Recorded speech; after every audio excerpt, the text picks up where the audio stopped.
y'all. My name is Jasmine Jones, and I am a licensed clinical social worker. And you are now watching Black Girl, a therapist in the wild. And this little episode that I like to call this little show that I like to call Therapist Sips and Reviews. And today we are doing Abbott Elementary, Season 2, Episode 20, Educator of the Year, Episode 21, Mom, and Episode 22, Franklin Institute, and we are sipping on grape juice and vodka. Yes. How y'all doing? I've been gone. No. So I went to South Korea for my birthday. Birthday's in April. I tried to treat myself for my birthday last year. I moved. The year before that, didn't do nothing because it was a pandemic. But, you know, I'm trying to do nice things for myself. And I also encourage, everybody else to do nice things for yourself too. Especially as you get older, you start to feel like, well, I don't have anyone to do things for my birthday like I used to when I was a kid and all these other things. And it's just like, well, do it for yourself. Have fun. Stop waiting on other things outside of yourself to accomplish stuff. Waiting on other things to validate you in order for you to accomplish. Waiting on them homegirls to be able to go on the trip with you, or waiting for the dude that you're supposed to be with to go on trips with and things, or just do anything, So, yes, I was gone. This time I decided not to say anything, just because, telling the whole internet that you're not going to be home for almost a month. That's a bit. And so last time I did a video while I was in Greece in October. So I try to travel out the country twice a year. No, I'm not rich. I just use a travel credit card. I plan the trip 6 months ahead of time, and then I pay the card off before the trip. Makes your credit score go up, makes your points go up, but you have to be able to pay off the card. And these trips aren't really that expensive. What I've learned is if you schedule the trip early enough, I went to South Korea for 3 weeks, hotel, flight, rental car for $2,500. So, and then I scheduled the trip in November, so I paid off my card by then, and I was like, okay, let's get this, let's do this. So don't be sitting here thinking niggas is rich. I'm not. I just make sure I'm consistent with paying off my credit card. I mean, that's all I can really say about it. So, yeah. I encourage everyone to just, when I was younger, I couldn't afford to do things like that, and I wasn't consistent with paying off credit cards and wasn't consistent with doing anything and budgeting money. Still have issues kind of with budgeting money. But I would do things when I didn't have a car, I used to take the bus to Venice Beach from the South Bay. I would go all the way to Venice Beach, and I would just stay there for a good portion of the day and hang out and then leave. When I finally did get a car, but I couldn't afford to travel too far, I would go to Big Bear into the mountains, or to San Diego or Santa Barbara, and just have day trips. And then I branched out and started going to what I started doing. Oh, I did a road trip to Las Vegas, and then I did a road trip to Arizona to see the Grand Canyon. And then I was like, well, you know what? Fuck it. Let's go overseas and shit. And I go by myself, just because not everybody has the money or the budgeting skills, or their schedules don't sync up with mine. And I just got tired. I was like, you know what? I'm just going to go by myself. And I've learned so much about myself traveling by myself, that now you're just going to have to be a very special person for me to spend weeks at a time in the same hotel room or the same area with you. So now it's the only way I travel. So anyways, I apologize for dipping out on y'all, but it's okay to take a break sometime. It's okay to take a break and only tell the people that you're closest to. It's okay to do those things and to come back feeling more refreshed. Well, I came back with severe jet lag. So all last week I was sleeping 12-hour days. Shit, and waking up feeling depressed and extra, just because that jet lag hit me hard, because it's yesterday over there. So every day is yesterday over there, and so it was, and coming back here every day is the day after yesterday over here, and that was So yeah, I needed last week too. I was sleeping. I got back last Monday, and I was just nah. I can't film nothing. I could barely like get up out of bed enough to go to work and see clients and shit. So yeah. Anyways, so I sat through and I watched all 3 of the last episodes. And at first, I was upset by the 3rd episode. I was just like, these niggas need to get together. But now I guess I kind of get it. So in episode 20, we have Educator of the Year. And in this episode, it's kind of like Barbara and, Janine and Gregory learn a little bit about their vulnerabilities and how to kind of overcome them a little bit more. So Gregory has been given the honor of being Educator of the Year for the school district. And this news crew with this racist white lady, yes, I said it, comes in and wants to film him. Then they want to give him this huge award ceremony with the little TA. I guess I don't understand how she got TA of the year. I don't know. Maybe because everyone knows her face now. I mean, she's good with the kids when they're just having fun. So, and maybe she learned some stuff from Melissa to be a better teacher to them as far as staying focused and cued into what the lesson plan is while also making it fun. I don't know. But she still at her speech was talking about how she got to get from school to school still. So I don't know. But anyways, he's feeling the type of way because he's anxious about it. And I get it. Like, he's not used to having praise like that. Like, he grew up with this, like, weird-ass military dad that was, like, on his ass all the time, always telling him he wasn't good enough in one way or another. Like, he's not used to praise. So he's, like, talking to Melissa about it and telling, because the white lady wants Melissa to be the one to present him with the award and give a little speech for him because, I guess white women been fucking up and they want a white woman to represent, for the people of color. I don't fucking know. Racism. And so Melissa just trying to figure out, well, what do you like about the way you teach? What have students said about you? And Gregory's just sitting there like downing on himself, like, well, they said I was good with their letters, but I still feel like I was. And so, like, she was just like, got fed up and she was like, well, then, I'm just going to say some of the things that I do that's great. And, just put your name on it. And he was like, I guess. Like, he just cannot praise himself. So, it took a minute. He wasn't going to show up to the ceremony. And Melissa came back and talked to him. And so she kind of made it more palatable for him to be able to do it. So she made it for him. Instead of like looking at it as, she reframed it basically. So instead of looking at it one way, you look at it another way to make it more palatable and understandable for you so you can get through it and do the thing you need to do. So instead of looking at it as you won this award because you're the greatest teacher in the world, she was just like, okay, so what if you just kind of looked at it as, you're a new teacher and you came in off the bench and for somebody that's new, you did a good job. And, she said something really profound, which is like, you can't dictate when people want to praise you.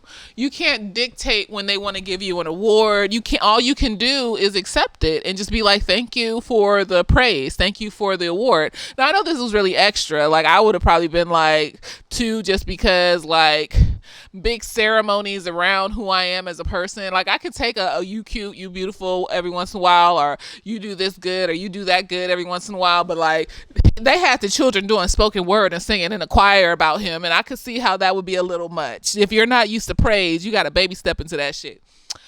So, he was just like, okay, so like I'm rookie of the year and stuff. So when he went up on the stage to give his speech, he was just saying like, he didn't think he deserved this award because he feels like he's a part of a team. He feels like him working together with everybody else has made him great or greater.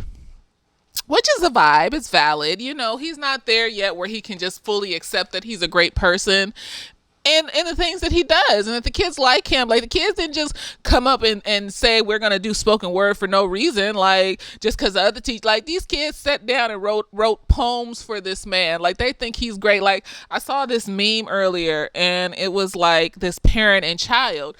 And the child, there was a thought bubble for each person. And the child's thought bubble was just like, I love you. The parent's thought bubble was all these anxious thoughts. What if they don't think I'm a good parent? What if I don't lead them correctly? What if I don't tell them the right things? What if I don't do this, this, and this? And it's like, The kid's not thinking that. The kid is just looking at you like they love you. Just be there.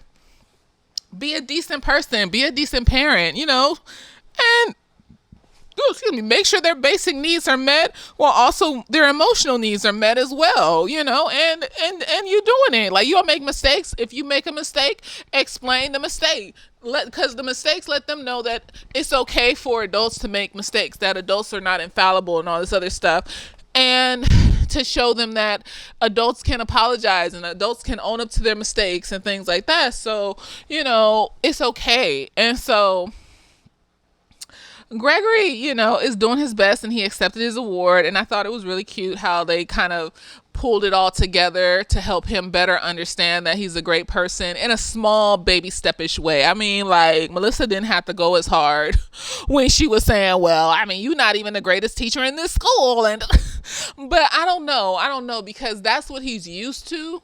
So in order to baby step him out of that, maybe that's what she was trying to do. Like, you basically got to kind of slide in some of the rhetoric of his dad in order for him to get hooked on to the idea that he's great, because he's not used to just pure praise. So, like, you got to be like, well, yeah, you knew, and you don't know as much, and you're not the greatest that and stuff, but like, the fact that you came in here and they saw something in you and it was good enough to get this award, you need to accept that, and that's okay. So it's like, but she kind of went a little harder than I just did. But he got it, because that's Melissa, and that's how she talks. She ain't like a bitch or nothing. That's just who she is. So he got his little award, and it was cute. And then, whatchamacallit, Brenda, like, we see her growth because she has to take this CEU, so continuing education units, in order to get her license renewed for teaching. And it's on the computer, and she doesn't know how to use the computer. And we've seen in like past was it this season or last season? I think it was last season, where like she didn't want to tell people that she didn't know how to use the new school reading situation or whatever on the computer to teach the kids and stuff. Well, now she asked Jacob to help her. Like, she wouldn't tell nobody last year. So we see growth in her too. Like, sometimes time and experience will garner growth in people. I still think everybody in this motherfucker need to go to therapy though. This is like Insecure in the first few seasons, when everybody was talking about where's the condoms. They just fucking with no condoms. I'm just like, where's the therapist? I'm hoping Janine in her selfish era will go to therapy in the next 3 months over summer and just work through some of the things with a therapist, with a professional. Like, there's growth there. But girl, you got a whole nigga over here waiting. It ain't even about the nigga, but like, I'm just tired of seeing like black love stories and them niggas don't get together, because I don't care. Let's wait till we get to that though. So we see growth in her. She asked for help from Jacob. She didn't have to. No, she asked for help from Janine, because Janine be doing extras. Like, she be taking the shit personally. Like, Jacob kind of took it personally. Like, it was like, oh, wow, you asked me for help. But, like, he wasn't, like, hovering over everything she was doing like Janine would do. So I could see why she asked Jacob instead of Janine. And then Janine, she got this student in class that, like, he's just, like, got behavioral issues. He's walking around class. He's cussing the teacher out. He's throwing things. He's not listening. He won't sit down when asked to sit down. And so Janine's done everything she can. She calls a parent-teacher conference. Immediately when this kid was acting the way he was acting, I was just like, so who's doing what to him at home? But, Janine ain't there, so... She takes everything personally at the moment, because, she been through stuff. And she ain't been to therapy. So since she been through stuff and she ain't been to therapy, she calls a parent-teacher conference, and immediately I'm just like, oh, okay, this is what's happening at home. This mom has issues. She's angry and impulsively angry, and she's snappy, and who knows what else she's doing with this kid at home, not listening to him, not catering to his needs and things like that, and are his emotional needs, So she calls the mom, and immediately the mom is just combative, and like verbally combative, like in a not extreme way at first. At first it was just like Janine called her Mrs. O'Neill. I think that was her last name, and she was like, oh no, my name is Cassandra or something. And she was like, okay, Miss Cassandra. And she was like, oh, well, you can just call me Cassandra. Like, just going against everything she was trying to do and say from jump. Immediately, I would have been like, oh, okay, this bitch got issues. And then Janine started going into like, okay, we want to help, the little kid, and we want to make sure that he's okay. And, in the beginning, he was just calling out answers without raising his hand. And the mom was just like, oh, well, were they the right answers? Bitch, you know that's disruptive. Oh my gosh. Doesn't give the other kids a chance to say anything. Doesn't, you know what I mean? But Janine ain't in your face like that. So Janine is just like, well, like I said, it was escalating, and now he's starting to throw books and stuff. But the mom is like stuck on the fact that the kid was saying the right answers, and so she thinks that that's all it is or some shit. And it's just like, a bitch like me would have had a whole list of shit that kid was doing. Well, he's throwing books, he's cussing in class, he's getting up and walking around, he's touching other people. When I try to redirect him, like, you gotta, with parents like that, you gotta go down a list of shit and tell them, and then be like, okay, so since he's doing all these behavioral things that's a problem, how can we work together to stop it? You gotta be a little firm, but she not that, and that's okay. And so she's just like, the mom is just like going off like, oh, well, you're not a good teacher, and he's only 7, and you can't control a 7-year-old, and you're not, of course he's acting the way he's acting because of you. And I'm just like, Janine's just like, well, it's not about control. And I'm just like, what are you doing at home to this child? Are you like beating him senseless or some shit? And basically he listens to you because you beat him or some shit, but like that is causing emotional issues and a trauma response in his brain, and he's basically projecting that out at school on his teachers. That's what's happening, because I feel like that's what's happening. A lot of schools and school districts are signed up with community services agencies, and if you're on like Medi-Cal or Medicare or whatever it is across the United States, because I'm not sure exactly what it is as far as Medi-Cal. It's Medi-Cal here, but I think it's Medicare across the United States, or whatever it is in other states where you get the county medical insurance and stuff. School districts will sign up with them, and if the teachers are having trouble with the students, they can refer your student to a therapist, as long as with the community services agency, and they take the insurance that from the county, and they refer your student to that agency that's signed up with the district, and basically the therapist can come into the school and see your kid on a weekly basis. So that's what I used to do. I don't know how this mom will respond to a therapist coming and see her child. Like, I've learned at that job that I used to be at, where I would go into schools, that it's mainly the parents, because the kids are vibing off what the parents are doing or not doing. And if you are not catering to their emotional needs, you're only catering to like their physical needs, food, shelter, and a place to bathe and sleep, then like you're not catering to their needs. So they're being left behind in certain ways, and a lot of parents don't realize that. A lot of parents of color, especially, are not believers in mental health, or how if you repeatedly treat a person disrespectfully or in a hurtful or abusive way, that can deteriorate the structures in their brain, which can cause them like symptoms like depression, anxiety, bipolar disorder, ADHD. Like, you can't treat people like that. Now, some of this stuff is hereditary, but like, if you're born into an environment of trauma, that shit gets worse. Or it may be one of them genetic things where the gene for it hasn't woken up because they're in a safe environment. But if you put them into a traumatic environment, the gene for ADHD might just pop up and shit like that. Or ADHD can just develop because you're so hyper vigilant around the person at home that's abusing you. And so it's hard for you to focus on anything else. But that can also be a mix between anxiety too. So anxiety can sometimes look like ADHD. How I try to differentiate anxiety and ADHD is, ADHD tends to be like a lack of focus, daydreaming, easily distracted by sounds and things like that. While anxiety is, you're distracted because you're constantly worried about stuff. There's a running rhetoric in your mind that you're worried about things and stuff like that. So this kid, he going through some shit at home. And in the next episode, we don't really see him. I don't know what happens to him. They don't, because that behavior doesn't just stop like that. So I was looking around the classroom. I was like, "Where's this kid at? That she was okay." Did we kick this? The mom take him out to school? Did they put him in another? Like, they could have said something about where this kid was at. Did Janine learn how to deal with him in a better way? Like, I want to know what happened to the kid. But like, Janine couldn't handle this mom coming at her like that, because she grew up with a mom that came at her like that. If she deviated from the ideals of what her mom thought or felt about her or whatever, or the box that her mom put her in inside her head or whatever. And so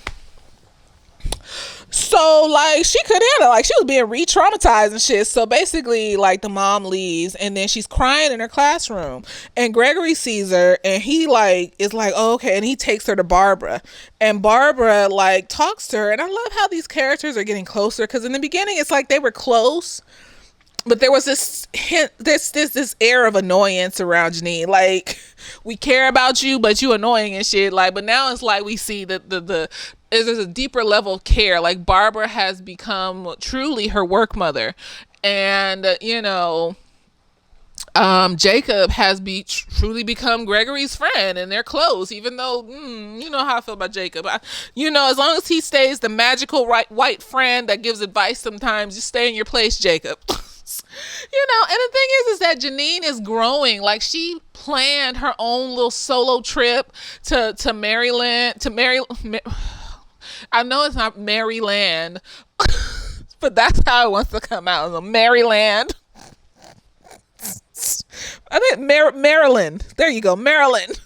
To this ocean, it's to this town of Maryland called Oceanside, and I looked it up, and it's like this strip of beach, and I was like, "Oh, look at a bitch."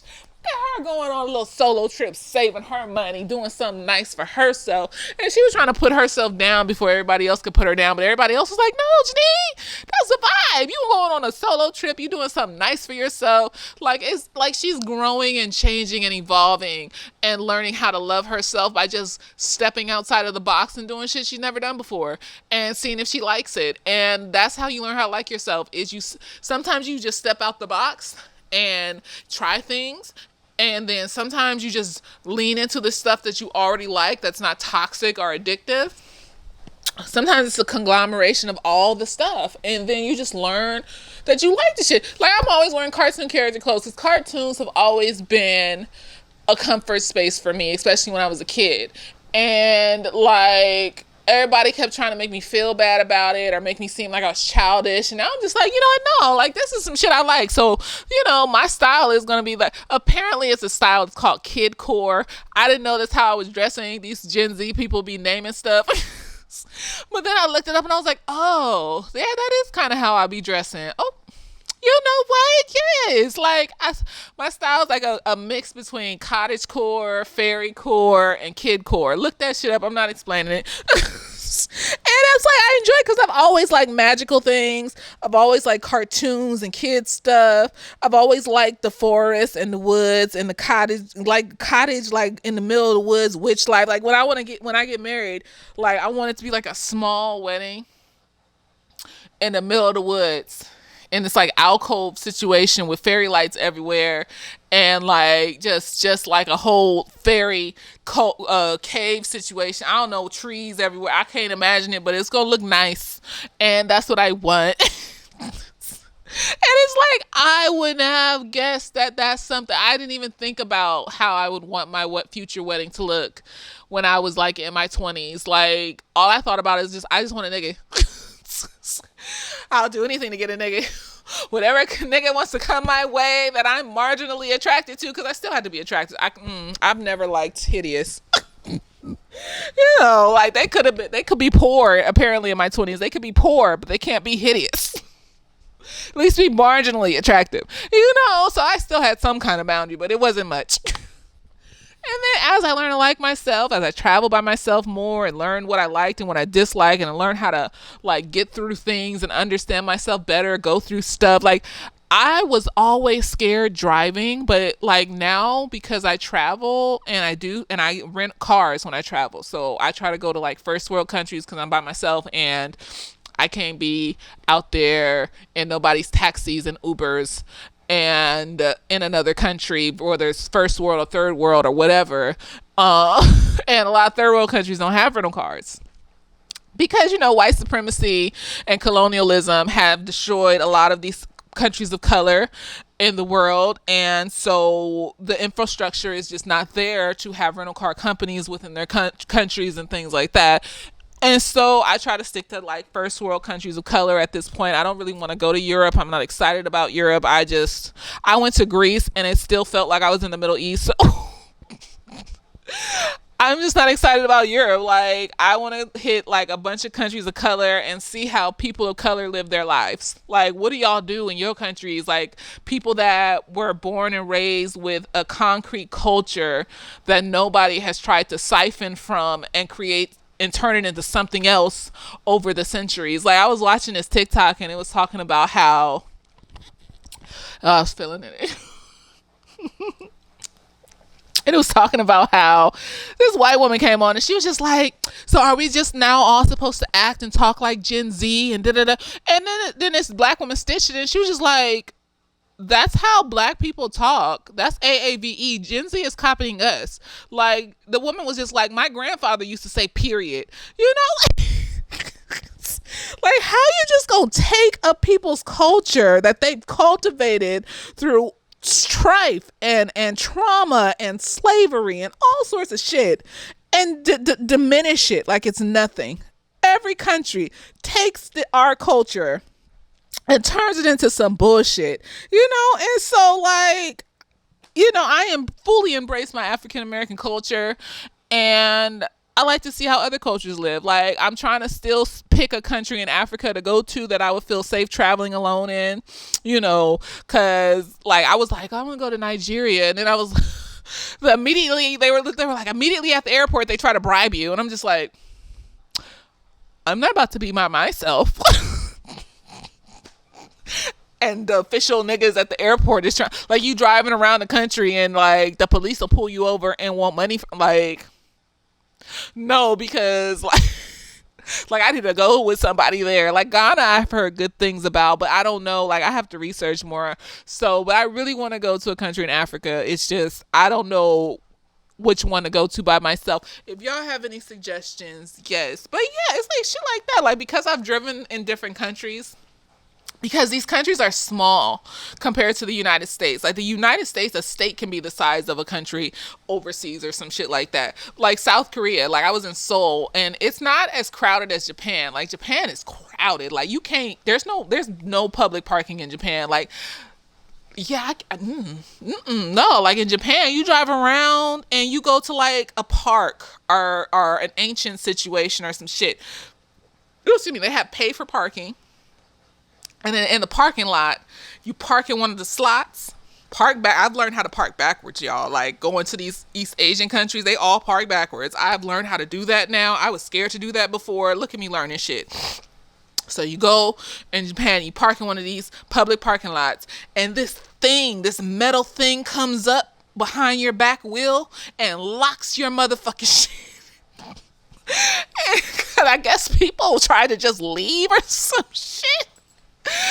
And like, you have to pay the thing to get the thing to go down so you can leave. And then in South Korea, like, everything is CCTV. You're watched. Like that's why I be like, Asian folks, people be talking shit about Asian folks driving and stuff like that. But when you drive in them East Asian countries, at least, like, CCTV is everywhere. CCTV is connected to your car. Like, when you drive to between each like light in the street, not like either the stoplight or just the light that lights up the street, that hangs over the street, there's a CCTV camera and it's connected to your GPS, and your GPS tells you speed traffic thing coming up. This thing will take a picture of your car if you go too fast, and they'll mail you the ticket or some shit like that. Like, you're constantly watched, so you have to go the speed limit. And then like, people are uber conscientious to where like, people will be crossing the street and the car in front of me has stopped, right, to wait for the people to cross the street. This motherfucker doesn't keep going. I'm just sitting there like, why aren't we? The people have crossed. There's no one else coming. Why aren't we? They're just sitting there. I don't know if they're waiting or whatever. And then I was trying to figure out the whole blinker situation. Like, because they turn their blinkers on in South Korea a lot. And I was just like, why do they keep, like, when you're driving, when you're actively driving, they turn their blinkers on.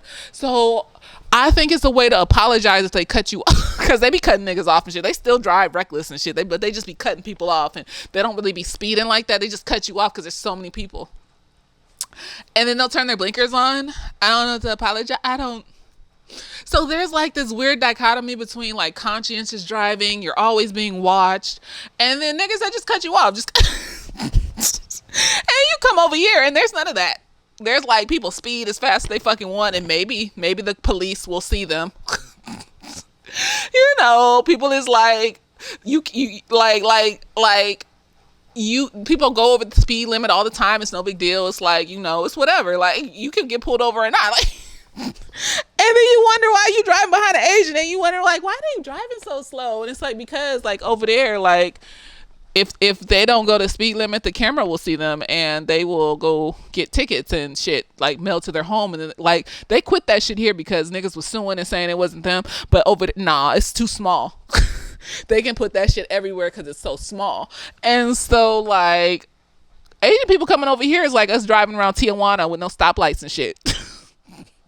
Like, you go to Tijuana, ain't no stoplights. You just trying to figure it the fuck out without getting a car accident. Like, I feel like that's the same with them coming over here. So it's like, I really had to think about that. And I was like, you know what? People need to stop talking shit about Asian drivers, because, you know, even if that what, like, there's some truth to all stereotypes. Because at first I was just like, that's just a stereotype. That's fucked up. Don't. But like, there's always some truth to stereotypes. And I'm just like, if you coming fresh over here from a country that has cameras everywhere that will catch you if you speed, like literally everywhere, in alleys and fucking everywhere. And, you know, you coming over here where there's not those things, you know, on a consistent basis everywhere.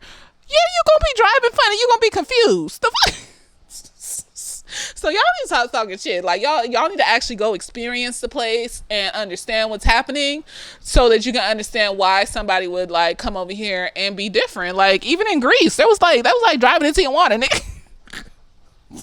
There was no, like, Santorini has no stoplights. Not at all. They have like some stop signs here and there, but they don't even be following the stop signs. They just be like, roll. It ain't even a California road. If they don't see nobody coming, they just keep like, oh. Well, see, and it's like, I've learned how to drive better because I was anxious driver, but because I've driven in these different countries, because I'm extra alert because it's a rental car. I'm not about to fuck this shit up. You ain't about to have me stuck in this motherfucker paying all these fees and all this other shit, talking to the police that don't speak my motherfucking language. No, I'm extra alert. So nothing ever really happens. And so like, yeah, you can't talk shit about people, but like, I've learned that about myself, that I've become a better driver and I'm more aware and, you know, things like that. And I'm not as anxious while I'm over here, and I can dip in and out of traffic. I never used to be able to do that. I caught myself there. I was like, oh, look at me dipping it, bitch. So it's like, when you do things by yourself, you learn more about yourself, and you can't be scared. And like, you can learn stuff about yourself with other people too, like how you interact with people, what kind of people you like, what kind of people you don't like, and all this other stuff. But when you're by yourself, you learn the things about yourself that you like and that you don't like, the things that you may need to work on, the things that, you know, may need to be grown, and the things that may need to be cut off. You fall in love with yourself more, just because like no one's there to make you feel bad about yourself. Like, I walk around and don't make eye contact with people. Like, there was like people keep asking me, well, were they anti-black or da-da-da? I was just like, well, I don't make eye contact with people. And the ones that did give me that kind of energy, they just frown at you. I was just like, well, I've had whole white people cuss me out. Like, I guess if you want to frown, I'm just going to keep about my business. Like, if I go into a store, they're still going to, like, they don't follow you around the store. They still service you. That you go to a restaurant, they still try to help you. And for the most part, they're really nice folks, like, that I've seen. But like, there's a few that'll just be like, black. She has a sundress on and she's 5'9" and got big arms and stuff while we're all 5'5" and little skinny things. I'd be like, you can tell it's just that energy. I'm just like, okay, well, I mean, is that all you're gonna do? Is just frown at me and okay, well, anyways, I'm about to enjoy. You just came from work. I've been chilling all day, so of course you would be mad. Of course you would. That's none of my business, hunty. Anyways, so you learn. So Janine is doing that. She going out. She learning shit about herself. She's experiencing things. And oh wait, no, that's the second episode that she got the trip. Okay, so yeah. So the last episode with the thing, she talked to Barbara about the mom. And Barbara was just reminding her that you're a good teacher. You're a vibe. So don't let this mom obviously has issues and that's why her son has issues. And she got it. She understood. And like, it's good to come to people and talk to them about stuff that you care about. So anyways, the second episode 21, Mom. That's when she started off the episode with she going on a trip. She going to Oceanside and shit like that. And that's amazing. She's growing. She's changing. She's doing stuff. And then her fucking mom shows up at and Taraji P. Henson played this part so good because I was just mad. She came in there with her little semi-country accent and shit with her little what is that show she was on with the nigga that say Maine? Y'all know what I'm talking about. It was like a cookie. It was like kind of cookie-ish, but like different, like more like. I want to say it was Cookie, but it was just like different. But she came in there, looked kind of alike, got the same eyes, roundish kind of face. So I was like saying stuff like, why did they pick Taraji? They could have picked it. And I was just like, well, they do kind of look alike. Like Taraji a little bit taller, but like. And so while Janine is talking about her trip to the cameras, her mom texts her or calls her. And so she just blows it off because her mom always called her about nothing. And then she's in class and then she hears the footsteps. Like when you have been traumatized by somebody over and over again, you become hyper vigilant to sounds, body languages, everything. And you have to unlearn that shit because some people may mimic a certain sound or body language from your abuser, but that doesn't mean that they're your abuser. Like let's say I'm watching TV and I'm a loud laugher, obviously.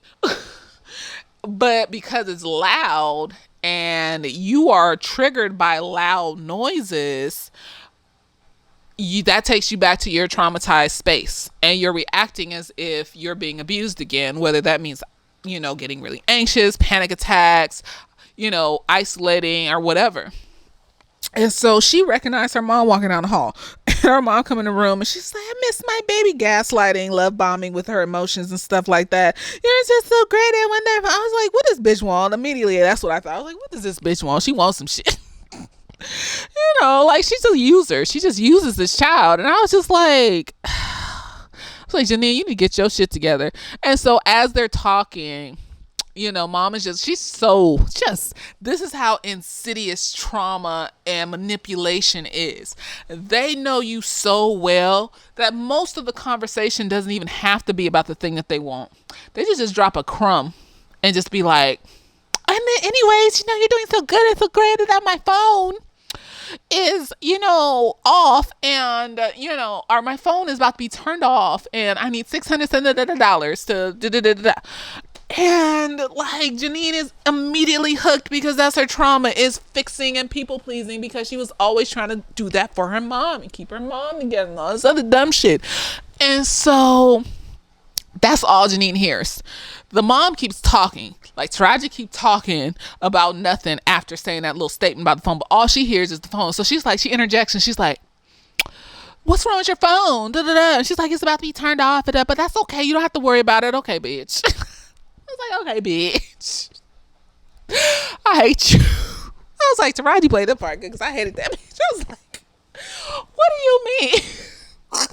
Why are you doing that? But it's like, why they're doing this, because they're in survival mode. People that are abusive are in survival mode all the time. They're not thinking about your pain or how they're causing you pain or anything like that. They're just thinking about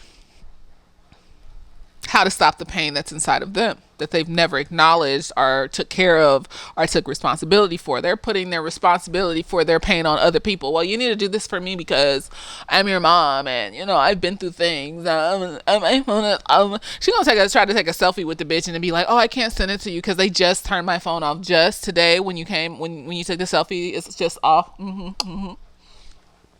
So what you call it? She goes and talks to Barbara about it. She's like, Barbara, why can't, my mom's phone is just off and today, and Barbara just knows, she peep game. She's like, okay, bitch. And then Janine is just like sweating and she back and forth in it like, oh, my trip, I want to go, this is my growth, this is for me, but my mom needs money for her phone and da da da because she needs her phone and da da. I'm just like, bitch, well, let it, girl. But she not where I'm at, because I've been like, well, I guess you need to go get you an Obama phone, huh? Do they still got those? I think they do. Oh yeah, she gonna have to go get you an Obama phone, huh? Dead in the face. No, you ain't gonna mistreat me since infancy. But she love her mom, and she see that her mom got issues and whatever. I can't judge somebody still loving somebody even if they toxic and fucked up to them all the time 24/7. And then maybe occasionally drops a breadcrumb of love and respect here and there or whatever. And so she just is like, Barbara peep game. So Barbara goes to Janine's mom and she's like, well, Janine is trying to go on this trip and, you told her that your phone is off. I'm worried that she's not going to go on the trip. This bitch don't care about Janine. And I think this is where Barbara starts to become even closer with Janine. Like, she was close in the last episode and she gave Janine advice about the job. But to see Janine's mom in action in real life, now you just kind of got to be like, oh, and I was being mean to her and being annoyed by her all this time, when in reality, no, this is what she had to grow up with, and she really is trying her best because she did go to Penn State. She can hold down a job and pay her bills and stuff. She is able to do the basics. So like them breakdowns that she has every once a week. Now I'm not gonna say every once in a while, once a fucking week. But towards the end, no, she still hadn't, because last episode, the little kid, and she started crying, but at least she was vulnerable about it. She didn't try to, like, I don't know, hyper fix the kid or whatever she been doing these past few episodes. She went and asked for help, so that was good, but these breakdowns that she has every week is understandable. Like, she gets to being a teacher is hard as it is, but when you're a teacher and you have trauma, go to therapy, please. Because you're around the children and you're trying to help them. Like, if you got traumas, you got God complexes, you have breakdowns every week or multiple times a week, or even if it's once a month, it's still a big breakdown and shit like that. You go, please go to therapy, because you gotta teach these little babies and stuff, and you don't need them to be around all of that with you not working on yourself. So, like, you can understand having a hard ass job like that, and then eventually shit builds up and you just break down every fucking week because it's so hard. Like, if she was like, let's say something easy, she worked remote from home, maybe doing data entry here and there and some shit like that, you probably wouldn't see as many breakdowns. One, because she don't got to interact with that many people. Two, there's not that many mistakes that you can make with data entry. Like, I'm sure there are mistakes, but it's not mistakes where, like, it's like dealing with a classroom full of children. It's different. Like, you probably can still have bosses that micromanage you, or when you do make a mistake, you like mess up or like on your data entry situation, it becomes a whole thing. But like, I think it's different, and she probably wouldn't have had that many breakdowns and stuff, but I don't do data entry or nothing. I'm just saying, like, I would imagine that having a classroom full of 40 little children would be a lot harder than working remote and doing data entry. That's all I'm saying. And so, like, I think Barbara, like, starts to finally see and understand, like, oh, she's not like just this annoying little buzzy bee all around getting in people's way, trying to fix things that don't need to be fixed. She's severely traumatized by this woman here who will have the audacity to ignore all of her phone calls, but then pop up at her job. Like, I was just like, why wouldn't you just come to her house when her job was over? Like, I'm sure you know where she lives. Like, why would you come to her job out of nowhere, like in front of the children? She don't care. She don't care. I think it was a manipulation tactic, because if you corner them while they're doing something, if you corner your victim while they're doing something, then it's easier to manipulate them to doing the thing you want them to do, because they're busy. So they don't have time to think through, like, oh, maybe I should, not give my mom my trip money and da-da-da. They have time to think through. They don't have time to think through that. They just need to get back to the thing that they were busy on, so they're more likely to throw the money at you and go. Manipulation tactics and shit, nigga. So Brenda corners her, and she tries to play to her empathy. I was like, don't do that, Brenda. She ain't got no empathy. And then Brenda offers, and Melissa was like, don't get in between family. Brenda offers to pay this woman's cell phone bill for this child. And I was like, that's love. She love her, but you can't do that, Brenda. Like, Janine need to learn how to stand up to her mom. Like, you can't, because like, what if it happens again? Once a semester, once every school year, once every other school year, or some shit, you gonna be paying for whatever this woman wants. Like, nah, we're not doing that, honey bunch oats. And so before the mom could say anything, Janine is like standing behind, and she sees and she's overheard what happened, and it's embarrassing. I understand it's embarrassing, because the thing is like, you're realizing that your passive response to your mom is causing a domino effect in your environment with other people around you. Like, Barbara shouldn't have to pay your mom's cell phone bill just so you can go on vacation. You need to be a grown up, and it's hard, but you need to be a grown up and stand up to your parent, because that is embarrassing and it is upsetting. So it's valid. She was embarrassed. I would be embarrassed. I would just be like, damn, I've been slacking so much on setting boundaries and shit like that now people are picking up my slack that shouldn't be picking up my slack. This isn't even her friend. This is her coworker. Yes, they're close. Yes, it's in work mom, whatever. But that's a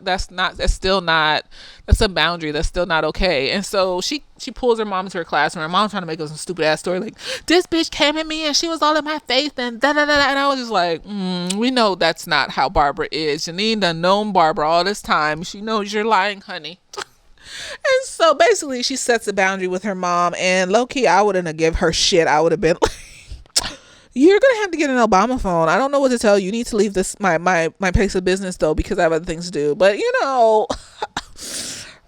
I can't judge people that if you got love for somebody like that, and you through their toxicity, I can't judge you for that. So anyways, she offers to set up a payment plan with the phone company for her mom, and pay the first couple payments. So she still gets to go on her trip, but she doesn't get like her massage. And she was all like, I can either afford a 10-minute deep massage or a 20-minute shiatsu or some shit like that. And I was just like, I don't think massages work like that, do they? Like, I mean, like, maybe 20 minutes. I don't know. Like, but like she basically gave up the massage, and then she tells Brenda, and Brenda's so cute, she's her work mom. She was just like, girl, she was giving her advice and stuff like a mom and stuff like that, and she was just like, make sure you keep track of your wallet so that you don't lose it, and what about your massage? And she said, I had to give that up. So she was like, okay, well, that's okay, but like, do you have like a bathing suit cover up? So cute. Yes, girl. And she was like, no. And so she said, well, let's go to the Ross. Like, she said the Ross. I loved it. It was magical. And so she gonna take her shopping for a little bathing suit cover up situation and go to the Ross, and it was beautiful. And then in that episode, mom Gregory is having some issues with social cues. And basically, you always say, I think that nigga's on the spectrum and it's beautiful because he's going to find love. It's going to happen. They're going to get together. I don't care. You're going to fuck me over on this show. And so, he's like, he's having issues with social cues. So he's noticing that Jacob and Ava are able to, like, have chit chat and small talk with the other faculty members at the school. And so, like, he's trying to understand, like, why he can't have small talk. And Melissa, at first he was just like, why do I need to have small talk? Da, da, da, da. And Melissa was like, well, you trying to be a principal. If you can't small talk with the faculty members, then, like, how you gonna be a principal? I was just like, yeah, that's true. Because at first Jacob was trying to give him advice. I was like, shut the fuck up, Jacob. If he don't want to talk, he don't gotta talk. I mean, I'm not saying Jacob don't give good advice. I just sometimes he just irritate the fuck out of me. Like in the first episode with the news anchor, and she was being extra just like racist and shit, talking about Latinx and Italian American woman and a black man. I was just like, and he was like, even I know this is like pandering or whatever. And I'm just like, but you still do it though. Like you do the same thing. It's just not as deep and it's not as obvious, but you still. Shut up, bitch. Get off Jacob. He's just a happy, friendly white man in the background. It's fine. So, like, Gregory tries to have small talk with, like, the nurse. It's funny. He was like, how are you, Miss whatchamacallit? And she's like, I'm good. And he was like, well, what do you like? And I was just like, oh, he is on the spectrum. And she just looked at him and he was like talking all weird and shit. Like, what do you like? And, oh, I too like, that I too feel that the earth is being polluted. And she was just like, okay. And he was like, what other opinions do you have? She just looked at it. But my thing is too, is that like, that meme that's like, why we're so focused on teaching introverts how to be extroverts, but we don't focus on teaching extroverts how to just chill or even just allow others to be chill around them and not be so talkative and shit. Like, I was just like, yes, he needs to, he should learn to like get to know the rest of his, coworkers and stuff and faculty members and stuff at the school, but it's like staff and things like that. But like, it also speaks to just like, allowing him to be himself too, and like other people still liking him just because he's himself, like not just seeing him as this like fucking dick or something just because he talks a little funny or like has trouble formulating conversations and shit. Like, that's not right. And so like they're to Ava and whatchamacallit talking about, oh, you just like compliment people on shit, but it's like he's not the type to just start talking about shit that he doesn't care about. So he's not the type to just give a random compliment about some shit that he don't like just to spark a little conversation, a fair weather talk and shit. You know what I mean? Like, that's not the type of nigga he is. So by the end, basically, he finds out like that the school lunch lady, like, I guess it's baseball, football, some kind of sports, and they like the same team of the sport. And he overhears, and so he joins the conversation. Like, he is able to make small talk, but he has to actually enjoy the conversation and want to talk about it. And it's just like, I feel like if someone had just said that in the beginning, just like, I don't know, notice if somebody has something in common with you and just spark a conversation, or maybe they did, and that's why he was trying to have a conversation with the nurse about things that they have in common. I don't know. I just feel like they could have explained it better then. Just explain it better then. But yeah, he was able to kind of get to know the lunch lady, and they had a little conversation, and he got closer, and it was cool. So yeah, him and Janine had a little adventure at the end. It was funny. Ava and Melissa at the end was just like, oh no, that was at the end of the first one where they with the award and stuff. And so Ava and Melissa was talking shit about Janine and Gregory, and they was pretending to be both of them. Like, at school, old school, no, they like each other, and that they should go together, and they should be together forever. But whatever, girl. Come girl, you are the worst. But anyways, like they was like pretending to beat him, and Ava was Gregory. He was like, I love you so much, sweetheart. This shit was hilarious. And then Melissa was Janine, and she was like, "Oh, Gregory, you owe the world." What the fuck she said? So it's like everyone knows. Everyone's just waiting for them to like acknowledge and shit. So, anyways, let's get to the last episode. Franklin Institute, episode 22. So they're having like a little field trip at the end. I guess they're gonna end each season with like a little field trip, which is cute. And they're having a field trip at the museum, and they're spending the night at the museum, and they got a little banter in the beginning, Janine and Gregory, about, oh, it's spending the night at the museum, da da da da da. Never spent the night before, and they're so awkward. It's so cute. And so like they get into the show, and basically like they're outside getting the kids ready to go spend the night at the museum. That shit is fun though. Like they used to do that at the aquarium in Long Beach. They had a kids. I think they probably still do have them nights where they had a kid spend the night at the aquarium and shit. I think it would be more fun to spend the night at the aquarium because all the fish. I never did it, but like all the fishing, and it's like blue lights. That shit would be bomb as fuck. Just a big child, and it's so nice.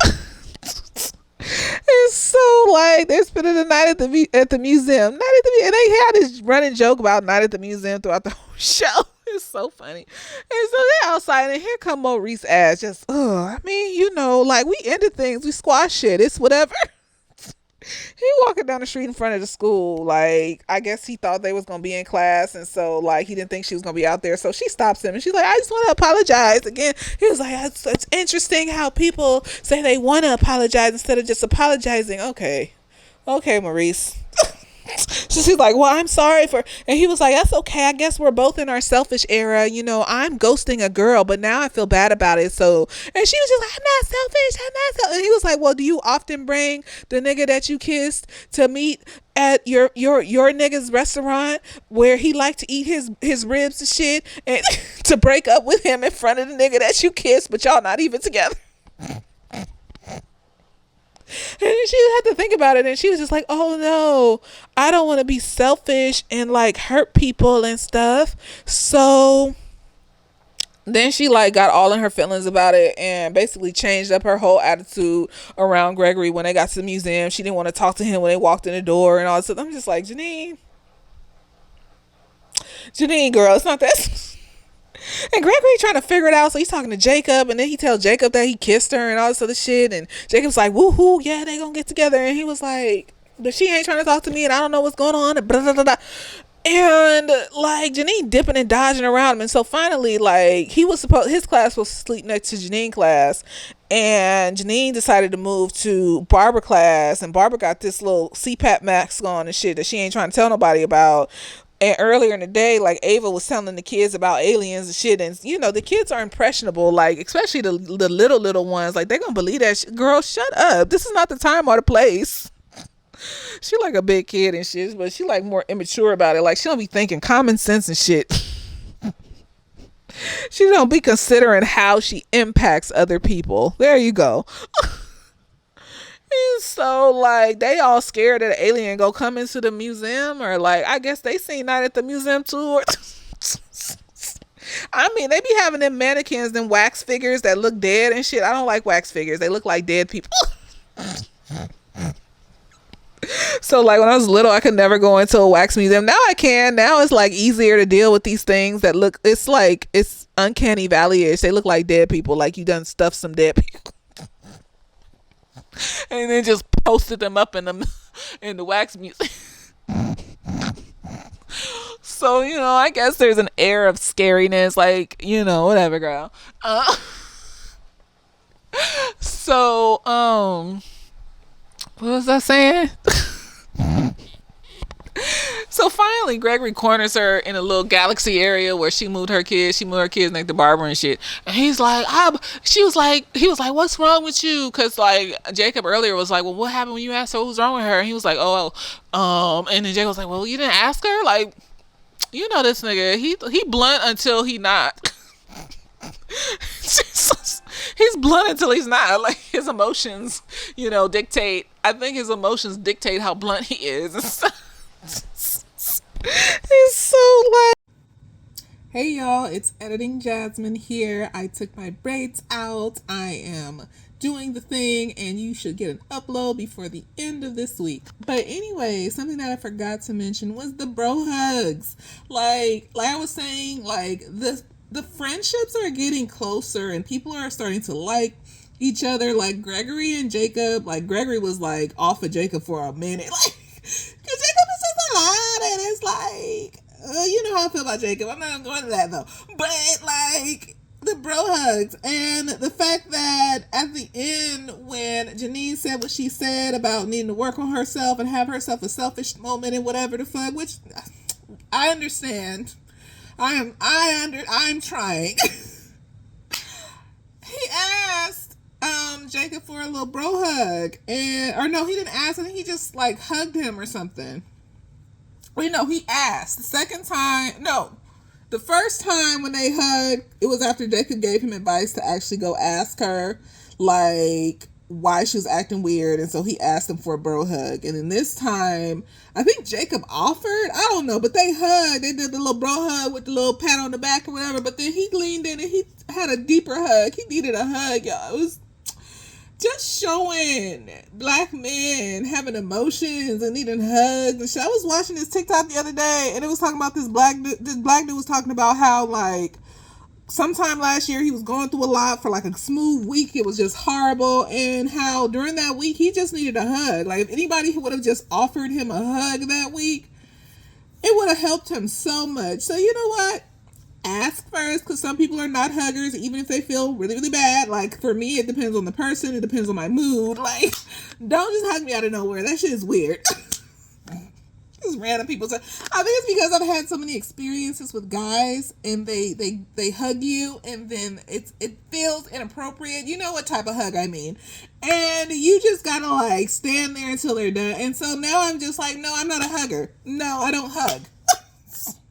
You know, the extra grazing and the full body on my body. That shit is weird. Like, unless I know you like that and I need a hug. But anyways. So, the fact that they're this close and that he's able to express his emotions like that and even be able to express that he needs a hug, I just thought that was so beautiful. Yes, black men, just men in general, just, you know, just showing that they have feelings and emotions and stuff like that is so magical, and I want to see more of that. And it was beautiful, and yes, that's all I wanted to input because I forgot about it, but I thought it was like important, and I didn't want to just leave that out because you don't see that. You don't see black men out here just like needed love from other men, especially from another man that's gay, especially, and he's supposed to be a straight character, and he's asking for a hug from this gay character, and it was just like smooth, like it wasn't a big deal, and nobody made it a big deal. Like the kids and the teachers were like, sure some of them were asleep, but some kids were awake. Like no one made it a thing. It was just like he needed a hug, and that's how it should be. Like we should be able to get hugs and support and comfort from people we care about, no matter what their gender, what their race, or whatever, if they're willing to give genuine care, and we know them like that, and we're comfortable with them like that. Because it took Gregory a minute to build up to the bro hug. Y'all seen how he was treating that nigga, which I understand. I don't care. I would still be treating a nigga like that, but I'm trying to come to terms with the fact that some white people can just be unbeknownst racist, and every time they do it, you just have to keep checking them, and it's not necessarily a pattern that's going to turn into some big ass situation later on. But I haven't experienced that in real life. Like if there's even a little hint of it, usually it does eventually turn into some shit where it's a bigger thing later on, because you just kept explaining to this nigga, and then eventually they're gonna do some shit. But you know, in this fairy tale land, we're gonna pretend that that's not gonna happen. I'm just gonna let it go. I'm gonna let it go. And if they want to make us a little thing where it does happen, well, you know, I was right. Okay, I'm gonna keep editing. Later days. Like, he's like, oh no, I didn't ask her. So he goes and he asks her what was wrong. She tried to play it all like, oh, nothing's wrong. Da, da, da, da. And like, she's like, like no big deal. And he was like, she was like, it doesn't matter. And he was like, yes, it does matter. And she was like, why? And he was like, because I like you. And I'm just like, they're not talking low. This nigga got a baritone.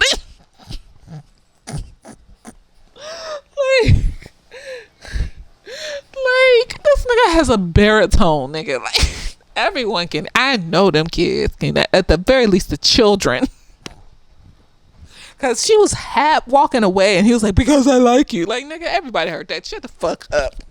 Fuck up. Like, they don't come back next season and be like, "Well, the two lovebirds have still been acting weird after Gregory said he liked her at the museum," and she's hilarious. So she was like, "Oh," just looking at him. And then this one little kid that likes to fake being asleep and stuff wakes up and starts running around. And then Ava gets up and she got the CPAP mask on. And he's like, "Alien." And then all the kids start running and shit. I just be like, kids just be exhausted. Y'all just don't get up and run off and shit. Like, you don't see Ava hair and skin and pajamas. Let me shut the fuck up. So all the kids run off. So the teachers got to round up the children. So of course they end up in a heart. I was like, yes, I know. Just cute as they want to be. They end up in the heart, walking around trying to see if there's any kids in the heart. I was like, y'all don't know there's no kids in that heart. So like they come out the heart and she just looked at him. She was like, "I like you." I was like, she's like, "I like you a lot." I was like, yes. And then she was like, "But I'm in my selfish era and I think I need this for me. And if I got with you, it would be like a real deep, heartfelt relationship that could turn into marriage or some shit like that." Basically, that's what I got from This Is Real. And like she goes like, "But I think I need to be in my selfish era right now. And I don't want to hurt you in my pursuit of understanding me," and shit like that. And I was just like, valid. I get vibes. And he understood, but he was hurt too, and I was hurt, and we was both. But like, I'm in an era that's different from her, where I'm just like away from that. And so like, I'm ready for my husband. So I'm just like, I guess when I was in that era, I was just like, I probably wasn't as mature as she was. Cause let a nigga come along, I'm like, fuck this individual growth shit. I'm gonna get married. I'm married now. So I guess it makes sense to take time to better understand yourself, so that you could be a viable person within your relationship. You know what? I'm trying. This is just like Unprisoned, and this is just like Rye Lane, but they ended up together. Okay, like they had a moment where they separated, but they ended up together. And Unprisoned was just like, oh, so y'all just okay. Perfect nigga, like, but I understand because she needed to work on herself. And I think in Unprisoned, he was kind of like a people pleaser, because people that are very, very nice, that put up with behaviors where they're feeling like second best consistently, just like it's nothing and no big deal, they tend to be people pleasers. So like, he got some shit he need to work on too, and Gregory got some shit he needs to work on too. He's a people pleaser. He's not used to having good things. He couldn't even take the congratulations. Like, she had to shit talk him before he could take the praise. Like, he still got shit he needs to work on. So two people pleasers together, because they're not used to loving kindness, they'll probably be just very avoidant of each other and of their feelings and of being vulnerable and all this other shit, because they're not used to, accepting praise and love and shit. So I understand. It's just like, I have so many black women clients, and even like a few gay black men just sprinkled in. They're people that like cis men, and it's just like they're successful, and you go on the trips, you build up your business, you do all the things that you do to like grow and flourish all of the parts of yourself. But it's like that piece that's always missing, and it's like they all talk about the same shit. Like, I'm getting older, I want to have kids, I want to have a family, and no one wants me. And I'm just like, you just don't know what to say because you in the same boat. And so after a while, you just don't know what to say, like, because you can't make that shit happen for them. And niggas get tired after a while of just hearing over and over again, well, you just gotta love yourself, you just gotta like grow yourself and shit. Like it would have been nice to have a nigga with me in South Korea. Like, that's like a whole adventure. Like, it would have been like some Rye Lane shit, nigga, just running around doing random. They have an abandoned theme park at that motherfucker that you pay like 10,000 won to get into. That's like $10, $8 American or some shit. And like, the aesthetics of it was magnificent. The aesthetics of it was magnificent. I was just like, what if a nigga was here with me and we was in the theme park, we was running around doing stupid shit, and I was just like, the disgustingness is horrible. I just And so it's just like, you don't know what to say. So when you see shit like this, it's like, you understand, you got, but like, she could see the trajectory of where she going, like with this nigga potentially, if he doesn't, like, because he's all at the end, like, you know, just like Jacob said, you know, maybe it's time to plant something new. And I'm just like, new what? New what? You gonna find another bitch? I mean, he you shouldn't have to wait on people to work on themselves and heal, and you know, because, you know, if something better for you comes along, you know, you gotta live your life and accept and take and things.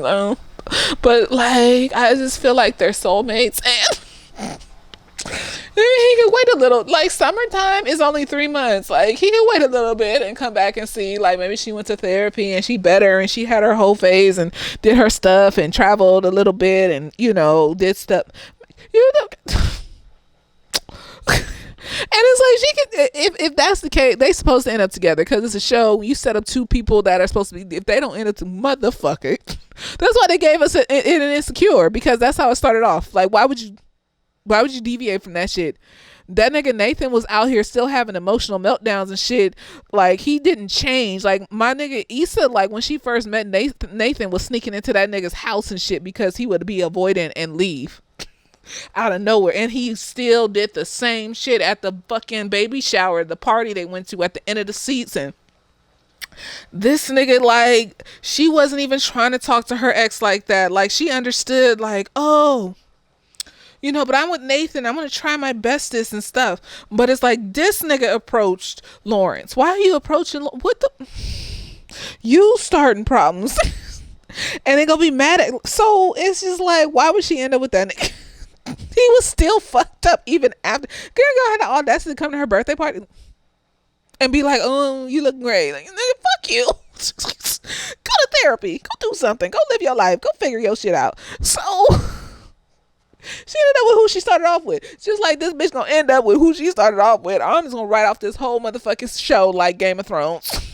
Soon as they turned that bitch into a crazy bitch, I said, you know what? You just turned her into a sociopath for no reason. Like, she was already doing, like, but in the name of needing to, you know, free and further people's lives that were being mistreated and things like that, she was doing sociopathic things. But now it's just purely sociopathy. I'm just killing just to kill, just for no fucking reason. And so I wrote off the whole fucking series. Fuck that series. You got shit in there that we were supposed to flesh out and understand better, and we don't, like, no, you just wrapped it up just cause. No, fuck all that. So anyways, she's like, with this nigga. And so, like, it's just like, she can kind of sort of see the trajectory of her romantic life. And, you know, that's cool and all, but a lot of black women don't see that. There's nobody. There may be somebody they could be fucking, but it's like, y'all been fucking for 7, 8, 9, 10 years and you ain't married or nothing. Like, that's a decade. I give you 6 months to show me something enough for me to make it want to be more than 6 months. If you ain't shown me nothing in 6 months to make me want it to be more, nah, nigga, like, I'm like just grappling and speeding like a bullet towards 40. Like, oh God. No husband, no children, you know, just I'm not gonna waste my time. Like, 6 months is enough time to let me know if I want to stay with you longer. You know, that don't mean we gotta be married at the end of 6 months. It's just enough time for me to know if I want to move forward. You've been consistent with certain behaviors and things you're saying and doing and emotions that you're expressing and loyalties and honesties that you've been expressing to where I want to go for. Am I still observing after 6 months? Yes, because niggas be switching up sometimes and shit, and it take a while. Sometimes niggas be switching up on a wedding night. You seen them like Lifetime movies. Them niggas be marrying them bitches and then they be perfect Prince Charmings up until the wedding night and beat the dog shit out them bitch, bruh. But then I would leave that immediately. Like, yeah, you took 2 or 3 years of my life and it was another mistake. And I would think about things I may have overlooked in their behaviors towards me and other people, like, aggressions or impulsive behaviors or angry reactions that I wrote off or, was in denial about it. Because usually there's a tell. There's something that you may have missed, but sometimes there's not. Those rare outliers, sometimes there is no tell. There's nothing you've missed. This person was a perfect gentleman, perfect lady, non-binary, whatever, and you didn't miss shit. Like they just seen, and then they beat your ass on your wedding night, and you have to leave, run. Sometimes that happens, but that's more rare than catching shit if you paying attention. That's what I'm saying. So it's like, so like if Gregory ended up with somebody else, it's like y'all didn't have to write this like this. That's all. This is on purpose. This isn't real life. So this is on purpose. You did that on purpose. In real life, it's like, don't be sitting around waiting for motherfuckers if they ain't got their shit together. Live your motherfucking life. What is this new thing he wants to plan? Is he just gonna go live his fucking like? She asked him to go to lunch with her, and like he was like, "Is Jacob coming?" Like. I know it's to protect him and his emotions and all the things, because he probably want to fuck the dog shit out of her and shit. But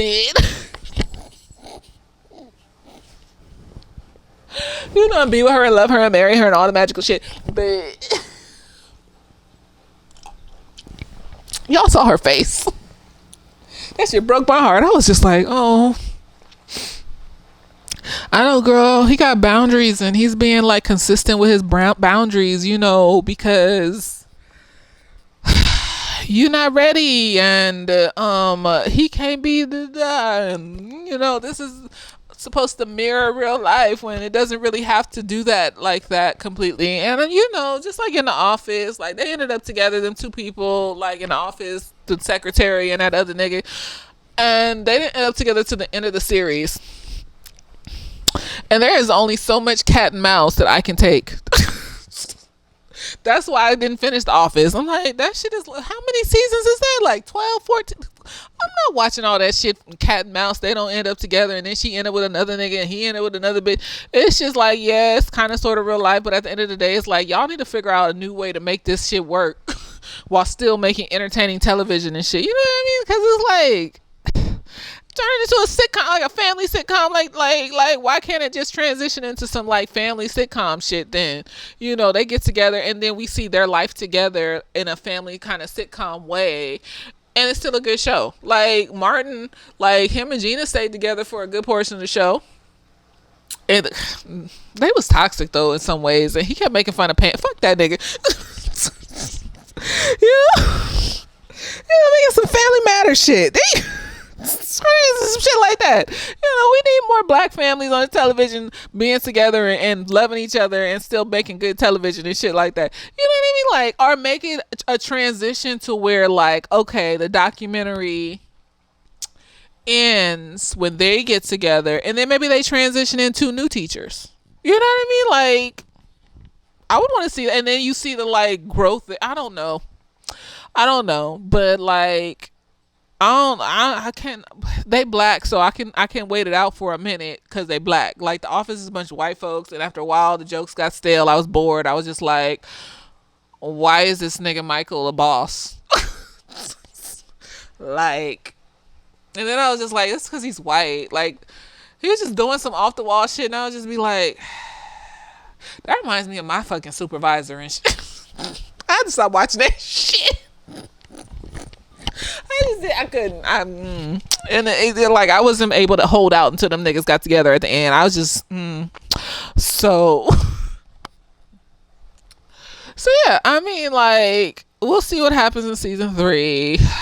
I mean, like, it's realistic or whatever, but it's nice to just kind of see black people get together, because you don't see, like, darker skinned black people get together. Like, you just don't see it. Like, they always got these mixed races, some white dude and some black woman, or vice versa, or LGBTQ, and it's always mixed. And it's just like, every time you see a black person, there has to be a white person with them or an Asian person or somebody else. Like, can we have a good plethora that are not just 90s and early 2000 movies and TV shows that like showcase like black love, like, so that for people that actually want to watch that, like, we have something to watch that is more recent and, you know, vibes with the times and like we can relate to, and but like it's realistic or whatever. Like Janine need to, like, got more work to do, and at least she recognized that. She was like, Gregory is like a good person and he's really really good, and like,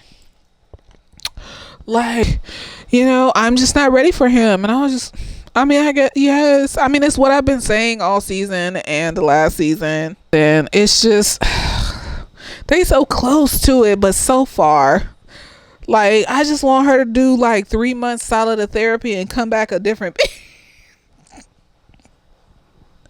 I don't know, like, just whatever, y'all. So that's my take on, you know, what is this show? Abbott Elementary, season 2, episode 20, 21, and 22. I did film in South Korea initially because I was gonna like do this in South Korea, but I ended up like filming the reading. I watched it and I was like, oh, this is good. This is interesting. Like, it's not like, oh, cinematic masterpiece, but like it was like the twist at the end, and I was just like, this is not what I expected. I thought it was just gonna be some like psychic situation, you know, ghosts, you know, possession, some shit like that or whatever. No, it's not. And so yeah, I'm gonna post that after this, and I'll probably put a little disclaimer. This was filmed while I was on vacation in Korea like 2 weeks ago. And I'm posting it now. And so you'll see my hotel room, my little situation. It was on my GoPro. There's better lighting than that one I did in Greece for Abbott Elementary. So there you go. I'm going to go to sleep because this was a lot. And I hope you enjoyed. And let me know what you think. Like, I think I asked earlier if y'all know some countries in Africa that a black woman can travel alone in, like without being like bribed or, you know, accosted, you know, on a consistent basis or some weird shit like that. That would be a vibe. And I don't know, what do you think about the situation? Like, it's realistic, but don't it still bother you? Like, does it not bother nobody? Because it bothers me. I feel bothered. It's realistic, but it's like, I hate it. Because it's like making you eat your vegetables. It's like, it's good for you, you're supposed to eat your vegetables, but it's like, I don't. Maybe I just want some sugary sweets right now. Maybe that's okay for me to want some sugary sweets, and y'all can provide the sugary sweets. But then, like, realistically, I have to think, like, if they get together, how can they guarantee that people will still watch the show, like, as many people that are actually watching it? I just don't want to go back into the next season and this nigga done found a new bitch and they on the way to being fiance or some shit. Cause this nigga is smooth, easy to date another bitch. He's like, I'm gonna live my life. I'm gonna do that when it's healthy. It is. I just, why are you healthy in that way, but you ain't healthy enough? I mean, it's realistic to not be healthy in every way, but like, I'm bothered. That's all I have to say. I hope you enjoyed. And later day.